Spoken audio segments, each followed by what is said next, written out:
վերջին տվյալներով թարմացված տվյալներ, չգիտեմ թարմացվել է թե չէ, չեմ հետևել ուղղակի,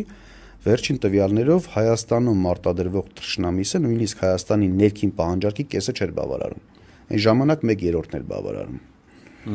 Պետությունը պարտքա չէ ներգրավում։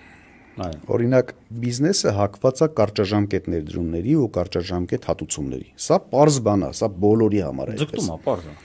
Այսինքն որևէ մեկը չի գնա մոտավորապես $10 միլիոն ներդրում իրականացնի 10 տարի սպասի, որ թռչնաբուծանից հետ կգա, չգիտի սատ կլինի, չգիտեմ հիվանդություն կլինի, ինչ կլինի, ընդհանրապես կհանձնվի այդ տարածք, թե չի հանձնվի, շատ անորոշություններ դրաման ինվեստիցիա չկա, իհարկե ռիսկ է։ Հիմա այս ռիսկերը չկան, նման պարագայում պետությունը սովորաբար վերցնում է այդ ռիսկերը իր վրա, այսինքն որ պարտքը ներգրավում է, հետո տանում է ինչ-որ միտեղ դպրոցի շինարարությունն է սկսում, հետո կիսատ է թողնում, այդ փողը պետք է ներդնի թռչնաբուծարանի վրա, ճուտերը բուծի, բոլոր թռչնաբուծարաններին մատակարարի։ Նախնական հաշվարկ իրականացնել